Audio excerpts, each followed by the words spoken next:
苏南偏着头看身边的好友，看着看着还伸手想摸战印的脸，被战印一巴掌拍开了。你干嘛呀？苏南笑道，我想摸摸你的脸，感受一下你的皮肤是否比我的还要好。咱俩是同年的，咱们现在的年龄已经是大叔级别，我也不比你差呀。怎么那些小姑娘都喜欢你，不喜欢我呢？战印没好气的道，这样的艳福都送给你吧。我才不要，他们不是喜欢我，而是喜欢我的身份、我的地位、我的钱。灰姑娘的白日梦做得太多了，幻想着能取代彤彤在我心里的位置。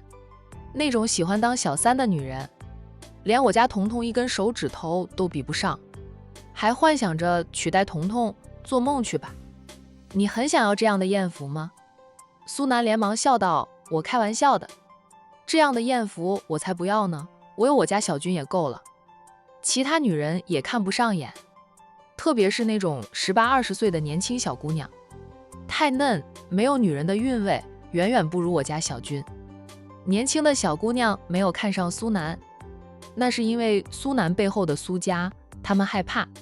战印虽然冷冽，对亲人以外的女人都无情得很，却是家世清清白白的，是堂堂正正做生意的人，不像苏家，苏过的人脉及势力让管城人都害怕呀。大家私底下都说苏家才是管城真正的土皇帝。苏家和战家来往密切，那是对战老夫人尊敬。大家都以为战家与苏家关系好，是苏家给老夫人面子。当然也不可忽略战印和苏南的交情，但苏南只是苏家主的堂弟，又不是亲弟弟，到了下一代，两家关系说不定就会破裂呢。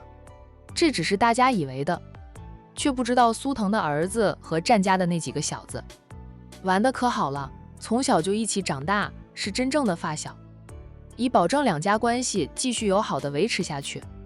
我也不喜欢老牛吃嫩草，我的心早就给了彤彤，这辈子与他不离不弃。苏南笑，你们战家男人专情是出了名的，都不知道那些小姑娘是怎么想的，太过于不知天高地厚的，以为凭着他们的年轻漂亮就可以取代海童了。如果你会出轨，这还算专情吗？他们太小看你们对感情的执着，对婚姻的忠诚了。战家男人专情出了名，与战印交好的那些富家少爷们，也都受他感染，对待爱情及婚姻很专一，都是对一人从一而终，一生一世一双人。这样唯美的男人，的确很容易让小姑娘心动不已。他们去追求8少或者9少，没有人会说他们半句，因为他们未婚，也没有女朋友，还是个单身狗。但他们追求战印这个已婚男人，就会被骂小三，不要脸。不要打着追求真爱的旗子去破坏别人的婚姻。刚才的事不要跟你老婆说。战印提醒了苏南一句，苏南告诉沈小军的话就会传到海童的耳里。沈小军是什么话都会和海童说的，你还怕你老婆知道呀？你老婆又不是不知道，还有很多小姑娘想追求你，甚至有人不要脸的跑到你老婆那里去，请求跟你老婆共享你呢。说什么135日是属于海童的，246给他们，被你老婆泼一杯水轰出去了。我是真没想到有些人为爱能疯狂成那般。在咱们管城，谁不知道你和海童的爱情故事呀？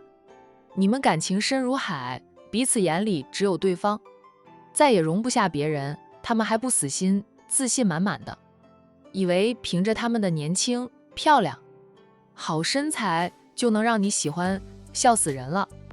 战印默了默后说道，是我对不起彤彤，老是让他被那些无脑之人打扰了。我不是心虚，就是不想影响他的心情。好吧，海童压根儿不会生气，只要是也麻木了。他和好友说过，像战印这样的男人，哪怕他老了，头发都白了，依旧会有很多女性喜欢他的。将来他若走在战印之前，想嫁给战印当续弦的女人呀，怕是多如牛毛。我不说，你老婆也会知道的。你身边的保镖呀，就是你老婆的耳目，眼线，你的一举一动都会告诉你老婆的。坐在副驾驶座上的保镖扭头对苏南说道：“苏总，你别在大少爷面前败坏我们的声誉好不好？我们永远忠于大少爷。嘿嘿，你们大少爷忠于大少奶奶，你们不就等于忠于大少奶奶了？别人不知道，他是战印的铁哥们太知道了。战印身边的保镖忠于他是事实，但在海童那里，凡事不瞒着也是事实。他们都知道抱紧大少奶奶的粗大腿才是前途无量。”保镖扭过头去，默认了苏南的说法。战印无奈的道：“行了，你要说就说吧，我行得正，坐得正，也不怕。我家彤彤一向明事理，也不会怀疑我的。他说他会永远信任我。夫妻相知相爱，相互理解对方，信任对方。若闹了矛盾，可以短暂分开1-2天，让大家冷静下来，之后再慢慢沟通。沟通好了，矛盾也就解开。这是他和海童多年夫妻的相处之道。”苏南笑眯眯的：“就是吗？行得正，坐得正，问心无愧。我这张嘴在我老婆面前，那是口无遮拦的，你让我不要说，真的是为难死我了。他夫妻俩是最爱吃瓜的人，总是走在吃瓜最前线，有什么事他第一时间就和老婆说了。所以今天有小姑娘又拦截战印的车子，不要命的表白，这种八卦消息他当然要告诉他老婆。说好的有瓜一起吃。”战印懒得再和他唠叨下去，掏出了手机，先点开微信，进去看他的朋友圈。他的朋友圈只对亲人以及几个好友开放，他也只看他们那些人的朋友圈。海童在朋友圈发了很多孩子们玩乐的相片及小视频，当然能看到这些相片和小视频的也只有她的家人以及好闺蜜们，不会让其他人看到的，免得泄露了儿女的样子。对孩子的保护，海童也是很尽心的，她宁愿自己曝光在镁光灯下，也不愿意一双儿女被捕捉到。苏南又凑过来，看到他在看海童的朋友圈，说道：“海童这次带孩子出去玩，玩得很开心吧？”小军说他也想带苏猛出去玩，可是又觉得他一个人管不住那小子，问我什么时候能休几天假，不用休太长时间，就1个星期可以了。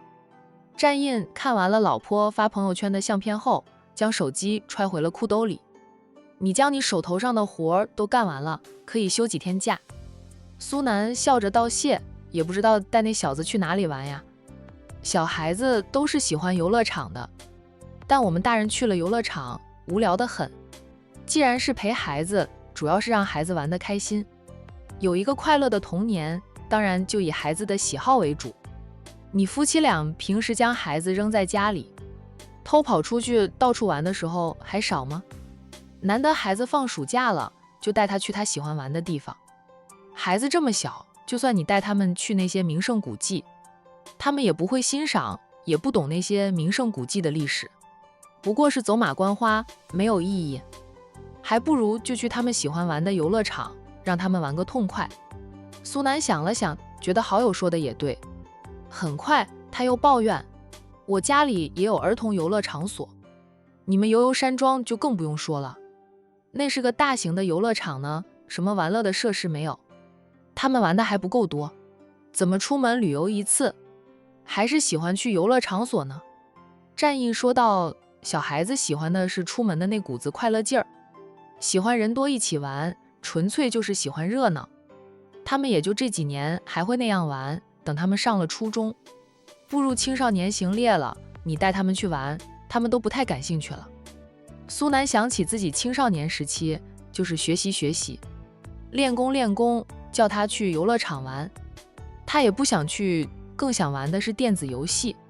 再大一点，就喜欢那些刺激的行为了，经常骑着摩托车跑出去和别人赛车，被父母骂死打死都是屡教不改，还因此出过事受过伤呢。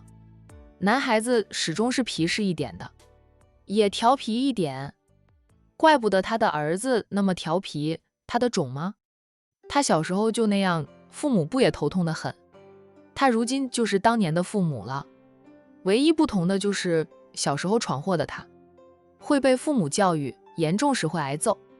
他儿子闯祸了，他爸妈是护着那小子的，不许他暴力教育。父母说以前没有时间陪伴他，现在退休了，有的是时间，正好陪着孙子长大。那不是陪伴，是给孙子当大靠山呢。还好沈小军能管得住苏猛，不过有时候也会被气得头痛。沈小军教育儿子的时候，公婆在他面前走来走去，愣是没有人敢说一句话。再心疼孙子，也不敢从沈小军手里救下孙子。有时候苏家主，是苏南的大伯，上任的苏家主看到沈小军管教孩子时，想护一下侄孙，都会被沈小军批评教育一番。退休的苏家主如今也是当爷爷的人，他也是个宠孙上天的主，然后也是个怕儿媳妇的主。儿媳妇管教孙子时，苏家主也像自己的弟弟一样，走来走去愣是一声不敢吭。小孩子渐渐门清了，妈妈管教他们的时候，家里没有一个人能帮到他们的。只要犯了错，他们就怕被妈妈知道。妈妈知道了，批评教育是小事，一顿揍都有可能。妈妈会用那种小竹鞭揍他们，打在身上很痛，但不会打伤人。当然，只要他们不会闯大祸，妈妈还是很温柔的，顶多就是批评教育。000，想着老婆孩子时，苏南的手机就响了。一看来电是他老婆，他赶紧接听。都不等沈小军说话，他就说道：老婆，我中午不回家吃饭，你和阿猛不用等我了，傍晚我就回去。晚上不应酬，我陪你出去逛街，看场电影再回去，不带苏萌了。老婆，跟你说，我和战印说了，过段时间就休息1个星期，带你和儿子出去玩，你想去哪里玩？我提前订好酒店。爸爸，传来的却是儿子苏猛的声音。爸爸，你又要将我丢在家里，偷偷带妈妈出去吃好吃的，玩好玩的吗？爸爸要带我们去哪里玩？苏南笑，原来是阿猛呀。你去你妈妈的公司了吗？在家里无聊，我就跟着妈妈来了公司。在公司更无聊，妈妈很忙，我无聊死了，就拿妈妈的手机打电话给爸爸了。爸爸坏，总是将我丢在家里，只带妈妈出去潇洒。小家伙吐槽着爸爸，他也真的被父母丢在家里跟保姆或者爷爷奶奶，然后父母出去潇洒，等父母回来，他都梦周公了。有时候他提前知道父母要出去，都做好了准备，想着无论如何也要跟着父母出去，结果还是被丢在家里。他都不知道父母什么时候溜出去的。爸妈太狡猾了，总欺负他年纪小。爸爸，我也要出去逛街，我也要看电影。苏南说道。爸爸，刚才是哄你妈妈的。爸爸也很忙，晚上要应酬，要谈生意，要出席宴会，哪有时间带你妈妈去看电影呀？再说了，你妈妈也没空呀。你海童姨还没有回来，她的工作量就分到了你商姨和你妈妈手里，所以你妈妈也很忙，晚上都没有时间。下午爸爸打电话给你奶奶，让你奶奶去妈妈的公司里接你，你跟奶奶回家去，在咱们家里玩，咱们家够大了，你可以和弟弟一起玩，实在无聊，你们打上衣架都可以。苏萌撇着嘴说道，我是大哥，比弟弟大1-2岁呢，就算打赢了他，也是胜之不武。你打赢再说吧，你弟弟爸妈的拳脚功夫都厉害，你伯娘娘家就是开武馆的，从小就学武，你弟弟是比你小，拳脚功夫可不比你差。苏猛不服气地道，每次我和弟弟比试，弟弟都输给我的，那是你比弟弟大，占了先天优势，你不抓紧时间练功夫，很快就会被弟弟超越你，到时候你这个当哥哥的不如弟弟，看你丢不丢脸。